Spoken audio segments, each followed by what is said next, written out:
Maqaa Abbaa kan Ilmaa kan Hafuura Qulqulluu Waaqayyo tokkotti ni amannaa. Ameen. Maatiiwwan Waaqayyoo lola fannoo isaatiin ajjeese mata duree jedhuun kaanee kutaa tokkoffaasaa waliin barannee turre. Kutaa lammaffaasaa immoo kunoo har'a siniif qabadhee dhiyaadheeraa. Waaqayyo nu wajjin haa ta'u, sin immoo hordofaan siniin jedha. Kutaa tokkoffaasaa keessatti kan irra geenye dhaabannee gooftichi gooftotaa, mootichi moototaa, gooftaan Yesuus Kiristoos tulluu Qaraaniyoo irratti fannifamee fannoo isaa kana irratti daabiloosiidhaan injifatee lola fannoo isaatiin ajjeesee erga jedhee booda sa'aatii 11 irratti jaalallee gooftaa kan ta'an Yoosef ibn Qudimoos fannoo irraa gadi buusanii akka isaan boolla haaraa keessatti awwaalan barumsa keenya keessatti ilaallee turre. Haa ta'uutii garuu fannoon gooftaa keenya Yesuus Kiristoos gaafa jimaataa harka isaa qulqulluu irratti waqaramee oole, dhiigni isaa qulqulluun irratti dhangala'e, milli isaa qulqulluun irra dhaabbatee oole attam ta'e. Egaa waa'ee isa kanaa waliin ilaallaa. Waaqayyo nu abarsiisu. Dhugaadhumatti gaafuma sanarraa kaasee ajaa'iba gurguddaa hojjechuu eegale. Dhiigni gooftaa Yesuus Kiristoos mootichi moototaa irratti cobeera'oo ifa guddaa agarsiise. Tulluun Qaraaniyoo ifaadhaan guutamte. Waaqni ifaa irratti fannifamee ooleera'oo. Kanumarraan kan ka'e namoonni baay'een gara sanatti imalan. Dhibee garaagaraan bara dheeraadhaaf dhukkubachaa kan turan ni fayyan. Goboonni qajeelanii, jaamaan jimbanamee dhibee isaanii addaarraa qabamaa kan turan, dhukkubsachaa kan turan hundi irraa fayyan. Kanarraan kan ka'e tulluun Qaraaniyoo madda fayyinaa taate, iddoo fayyinaa taate. Kanaaf namni achitti wal ga'e. Yommuu kana argan Ayhudoonni miqqanyoonni guddaan ni aaran. Haaranii hinaaffaa guddaadhaan gubatan. Namoota kana achirraa ari'anii eddachirraa kaasanii booda halkan walakkaa fannoo sana achirraa fudhanii tulluu gurguddaan lama biyya Yerusaalem gidduutti kan argamu lamaan gidduu asii gadi hanga meetirii 30 asii gadi fageessanii boolla qotan. Kan gooftaa keenya Yesuus Kiristoos jala godhanii, kan mirga gooftaatti kan fannifame immoo irra aansanii, kan sabita gooftaatti fannifame kan Dakaariyaas immoo irra keessa godhanii edda biyyootti deebisanii booda labsii tokko labsan. Labsii isaan labsan maal kan jedhu ture? Namni hundumtu magaalaa kana keessa kan jiraattanii qulqullina magaalaa keenyaa kana eeggachuudhaaf jecha balfa magaalaa keessaa yookaan kosii magaalaa keessaa achitti gatuu qabdu, boolli qophaa'ee jira jedhanii ajaja baasan. Haaluma kanaan nama achitti hin geessine yoo jiraate immoo hin adabama waan jedhameef namni seera sodaatee achitti kotii gatuu jalqabee jechaadha. Kanaaf guboo tokkoon baatanii irratti gatuu jalqaban. Egaa fannoon gooftaa keenya Yesuus Kiristoos kun waggaa 300dhaaf kosiin itti gatamee tulluu lamaan sanaa wajjin wal qixxaatee irraanfatamee ture jechaadha. Maali barattoonni isaa immoo maaliif dhaqanii baasuu didanii jechuu dandeessu ta'a.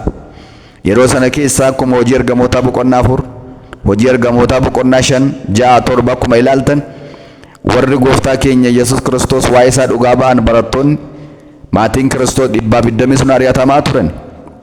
Mirga hin arganne. Ayhudoonni isaaniin isa damsaa waan turaniif isaan baasuu hin dandeenye. Karaa adda biraa tokko sababa akka isaan hin baafne bakka inni irraanfatame waggaa 300 turu kan ta'e maali yoo jettanii gooftaan Yesuus Kiristoos waa'ee Yerusaalem raajii raajee ture. Maal jedhee raajennaa jettanii wangeela Maatewos boqonnaa 24 lakkoofsa 32 irraa kaasee akkasuma immoo wangeela Luqaas boqonnaa 19 40 irraa kaasee maal jedhee tura? Yaa Yerusaalem, yaa Yerusaalem, nageenya keef kan sii ta'u har'atu fudhattee sii wayya ture. Har'a garuu fudhachuu waan diddeef gaaf tokko diinni dhufa dallaa sitti marsaa mucaa kee kaasuu kee keessaa fuudhanii dhagaa irratti rukutanii ni ajjeesu. Magaalaa kanarraa buqqaatanii biyyi keessan kuni biyya waangee bineensaa ta'aa jedhee ture. Egaa raajiin kunis raawwachuun dirqama waan ta'eef bara 1970 keessa mootiin biyya Room Xiitoosiin hoogganamu Yerusaalemin weeraran. Yerusaalemin rukutani. Yerusaalem ni barbadoofte.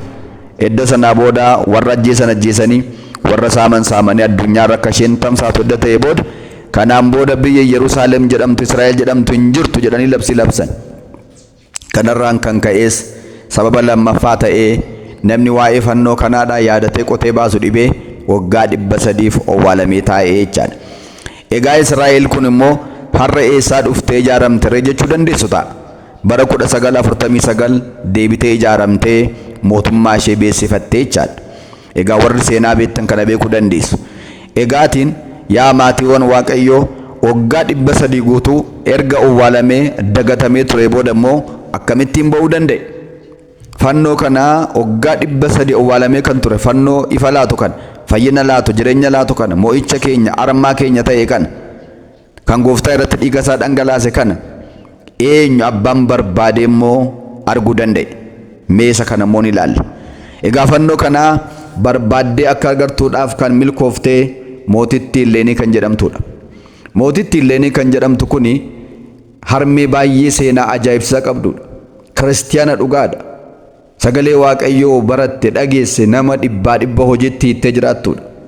Egaa seenaa harmee kanaan mee gabaabseen isinitti hima.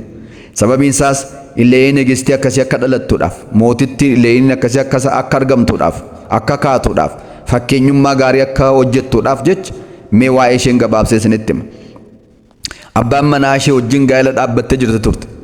Abbaan manaa ishee maqaan isaa Tarbenos jedhama ture. Inni jalqabaa jechaadha. Tarbenos kun akka ishee amantiitti hin jabaatu laafaa ture. Inni daldaalaadha. Qabeenya garuu qabu turani. Kanaafuu biyya alaadhaa deemanii markabaan deemanii gadu turan.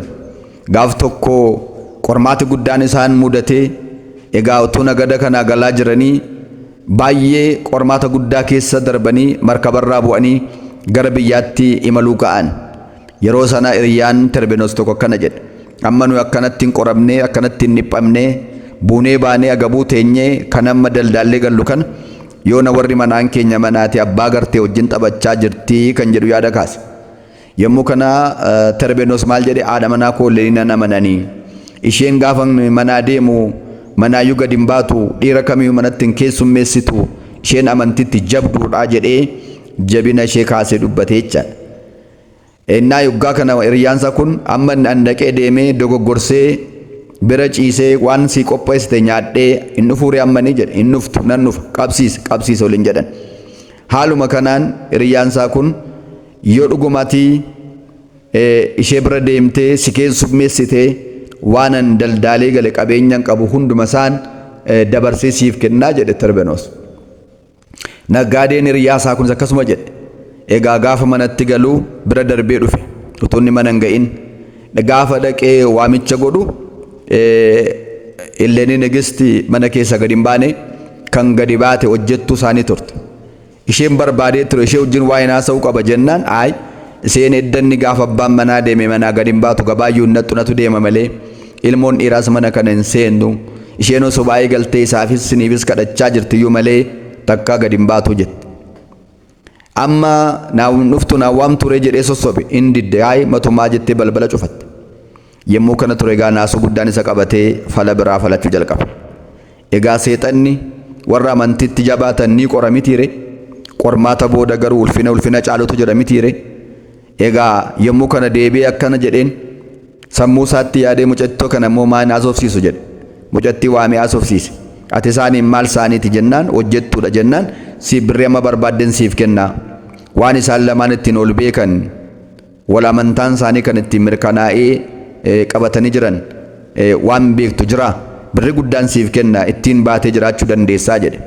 Egaa birriin burqaa badiisaa akkuma qulqulluun Phaawulos jedhe jira jettee mormatti wanti kaawwatamu maqaan isaa irra kan jiru kan inni mormarra kaawwatu irra immoo kan ishee kan jiru abilii morqaa isaa irra jennu kana sanyii fakkeenya qalabatii irratti abbaa manaa fi haati manaa warri gaa'ela eebbifamaa qaban qabatanii jiran bifa kanaan inni jiraa jette.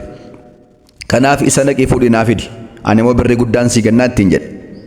Yommuu kana akkamittiin jennaan amma daldaalonni galaniiru dhufaniiru qaama kee miiccadhu qoqophaa'ii eegi jedhii yeroo isheen qaama miiccachuudhaaf lafa keessu sana fuudhinaaf kenni ani immoo birriin siif kennaa jedhe. Intalattiinis birrii isa jette waan dhageesseef dhattee mootitti Illeenii jalaati kana jalaa haattee itti laatte. Innis birrii isheedhaaf laate. Fudhatee deebi'e. Gaafa fudhatee deebi'u ilaatillee akkana jettee turte ani garuu ishee bira ciisee dhangaa siif qopheessite nyaadhee dhugeen kun harkaa baaseen dhufe kun kan eenyu ture jedhetti agarsiise. Yaa maatiiwwan Waaqayyoo soba dhugaa fakkaatu. Seenaa keessatti wanti kana fakkaatu jira. Mee seenaa Yoosef yaadadhaa. Seera uumamaa boqonnaa 39. Seenaa Soosinaa yaadadhaa. Matsaafa Soosinaa boqonnaa 1 irratti. Har'as kan akkasii addunyaa kana keessa jira. Yaa maatiiwwan Waaqayyoo gaa'ila keessan eeggachuudhaaf dubbii qulqulleeffadhaan ariifatinaa. Yommuu kana ture Tarbeenos na'ee waan nagadee qabu isaaf kennee akka sila waadaa seene amma gaddaa gara manaatti qajeele. Gara manaatti gaafa qajeelu isheen yoom dhufa jettee karaarra eegaa jirtiyyuu mormatti mormitee gaafa dubbistu inni gaddaa ol seene. Namni dhukkuba isaa himatu qoricha argata jedhe Gooftaan Yesuus Kiristoos. Namni dhukkuba isaa hin himanne garuu qoricha hin argatu jedhe. Utuu dhukkuba isaa hin himatee qoricha argata ture. Amma garuu of dhosse saamameen dhufee hattuutu nu saame shiftaatu nu saame kanaaf saamameen dhufee kanaaf an gaddaa jedhe. Isheen garuu akkana jette qaama kee miiccadhu uffata kee jijjiiradhu. Maali Iyyoob irraan barannu ree gaafa dhalanne qullaa keenya dhalanne gaafa deemnus qullaa keenya deemna. Iyyoob immoo gaafa qormaatti hedduun isarra ga'e Waaqayyootu kenne Waaqayyootu fudhate maqaan Waaqayyoo haa eebbifamu jedhe miti jettee wangeelaan jajjabeessuu jalqabde. Inni garuu dhibeensaa rakkoonsaa kan biraadha waan ta'eef ani wayyaa koos hin jijjiirradhu mana kana keessa jiraachuus hin barbaadu biyyan kaleessaa keessatti ulfina argadhee namaaf liqeessaa ture keessatti amma immoo naa liqeessaa jedhees jiraachuu hin barbaadu. Ati fira baay'ee qabda wajjin jiraadhu ani garuu biyya hormaa deemee naqee daldaala jedhee ka'ee jedha. Waggaa kana ture maatiiwwan Waaqayyoo isheenis sossobdee barsiiftee fudhachuu fidinnaan gaafa gammachuu si wajjin dabarseen gaafa gaddaa immoo si biraa darbaaree jettee mana isaanii cufanii egaa lamaanuun isaanii biyya hormaatti imaluu ka'an. Halkaniif guyyaa deemani ammayyuu dhibee isaa dhuffatee duukaa deemaa jira ture. Deemanii galaana guddaa tokko bira gaafa ga'an saaxinii guddaa tokko argee bitee saaxinii kana qulfii itti hojjetee itti kaa'ee akkana jedhee mootitti illee ni gaafate. Utuun si jaalladhu maana jibbite utuun si amanuu maana gante jedhe. Maal jechuudha? Maal jechuudha jette rifattee. Kunoo eenyutu si bukkee ciisee kana morma kee irraa baafate jedhee itti agarsiise. Morma ishee irra gaafa laaltu dhugaa Waaqayyo jiraataan namni tokko iyyuu mana koo hin seenne. Kan ammoo ati dhufaa jirta jennaan ofirraa baasee qaama koo miiccachuu lafa kaa'u koo qofan beeka. Kanaafuu nama biraa tokko wajjin hin ciifne dhugaa Waaqayyooti jette. Amanuuf hin dandeenye dhugaan kee si haa baasu jedhee fayyaatti saaxinii sana keessa galchee qulfiitti qollofe galgalchee bushaan keessa buuse. Maal jedhee dhugaan kee si haa baasu dhugaan kee si haa oolchu jedhe. Jarana dhugaan dhugaadha nama oolcha. Dhugaan nama oolchuu caalaayyuu nama jiraachisa. Dhugaan sadarkaa guddinarraanis nama ga'a. Yommuu kana ture egaa namni dhugaa qabu hin du'u. Namni Waaqayyotti amanu hin du'u. Wangeela Yohaannis boqonnaa 8 lakkoomsa 50-51 irratti dhuguman isiniin jedha namni sagalee koo dhaga'ee eegu hin jiraata malee hin du'u jedhe mitiire. Kanaaf galaana kanarra haga ji'a 9 deemtee jedha abbooti. Edda sanaa booda hamma kanatti Waaqayyo ishee eege Waaqayyo ishee wajjin ta'e Waaqayyo ishee sooree dhaxxee lixa Galaatiyaadhaan dhaxxee baase.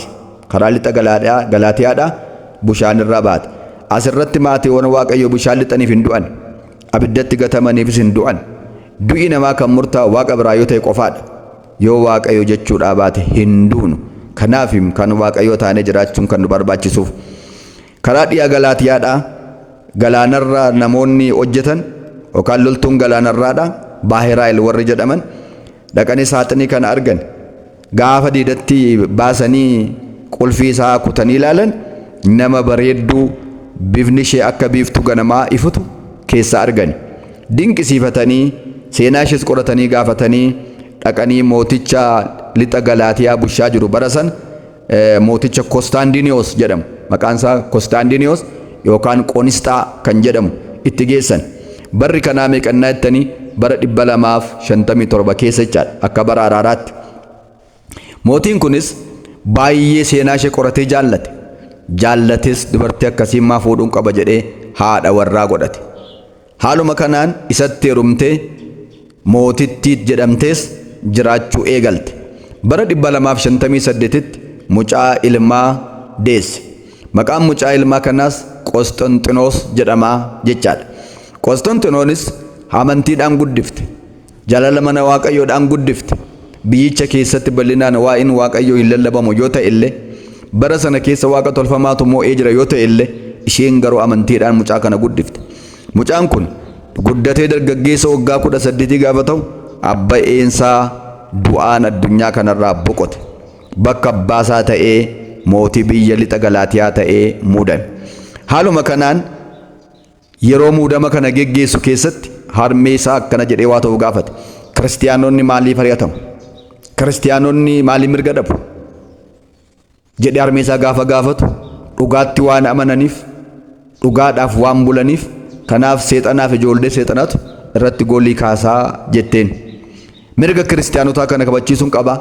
Kadhannaadhaan na gargaarii jedhee harmee isaa gaafate. Harmeen isaas subaa'ee galtee Waaqayyoon kadhatteef innis subaa'ee galee Waaqayyoon kadhate.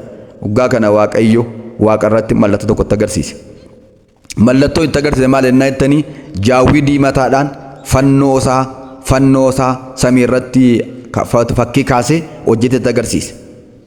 Akkasuma akkas jedhee dubbates yaa jaalallee koo mallattoo fannoo kanaan loltuu keetti hadda isaanii irratti, meeshaa isaanii irratti, uffata isaanii irratti yoo godhatan injifachuu danda'u, humna argachuu dandeessu. Mallattoo fannoo kanaa kana qabadhaatii lolatti bobba'aa, meeshaa keessatti godhadhaa bobba'aa, hin injifattu kan jedhu sagaleenis Waaqarraa dhaga'ame. Haaluma kanaan innis loltuu isaa hundaatti qoobii isaan addatti kaa'atan irratti mallattoo fannoo taasise, uffannaa isaanii gatiittii isaanii irratti mallattoo fannoo taasise, meeshaa isaanii irratti fannoo hidhatanii lolatti bobba'an. Galaatiyaa dhiyaa guutummaa ishee mo'atanii hanga Roomaa olii galaatti injifatan. Asirratti waa yaadadhaa maatii Waaqayyo. Daawit waa raajee ture. Faarsaa 59 yookaan 60 lakkoomsa 4 gubbaa irratti warra si sodaataniif xiyya jalaa akka oolaniif mallattoo kee laatteefii jedhe. Jarana Waaqayyo warra isa sodaannuuf, seera isaa warra eegnuuf mallattoon itti xiyya daabiloos jalaa oollu nuu kenne fannoo isaati. Kanaafuu fannoo isaa nuu laate. Fannoo isaa kana immoo kun hojiidhaan mooticha Qosxonxinoosiidhaaf mirkaneessee haaluma kanaan mootichi Qosxonxinoos fannoo kanaan qabatee guutummaa Room mo'ate. Edda sanaa booda akkana jedhe. Labsi tokko baase. Labsi inni baase maal kan jedhu innaa jettanii mirgi kiristiyaanotaadhaa haa kabajamu. Manni kiristaanaadhaa haa banamu. Manni waaqa tolfamaadhaa haa cufamu jedhee labsii baase. Yeroo jalqabaatiif sadarkaa addunyaa irratti mirga kiristiyaanotaadhaa fannoo isaatiin moo'icha argatee kan kabachisiise mooticha Qosxonxinoos kanaadha jechaadha. Mooticha Qosxonxinoos kanaadha. Kanaaf mootichi Qosxonxinoos seenaa sadarkaa addunyaa irratti waa baay'eedhaan yaadatama. Karaa adda biraan lammaffaas bara 325 keessa yeroo Ariyoos barumsa gantummaa barsiisuu jalqabe abbootii amantii 318 walitti waamee kottaa dhugaa dubbii taa'aa mari'adhaa jedhee kan waltajjii uumeefis isaadha. Kanaaf abbaan kun seenaa mana kiristiyaanaa keessatti, seenaa kiristiyaanummaa keessatti ga'ee guddaa qaba jechaadha. Egaa haaluma kanaan bara kana booda bara hamilee 25 yookaan adoolessa 25 bara 306 muudamee edda muudamee booda gaa mirga kiristiyaanotaa hundumaa kabachiise jechaadha. Egaa kana booda harmeensaa mootitti illeeniin waa'ee fannoo kana gaafa agartu fannoo kana naqee barbaadeen arguun qabaa, mana ijaareen keessa kaa'uu qabaa jettee murteeffatte. Egaa mootitti illeeniin nigisti immoo akkamittiin fannoo kana barbaaddee agartee akkamittiin baastee isa keessa waan 300 ture kan kutaa sadaffaa isaatti fufnaa. Waaqayyo nu wajjin haa ta'u. Sadhageenyaan Gooftaan nu haa eebbisu. Ameen.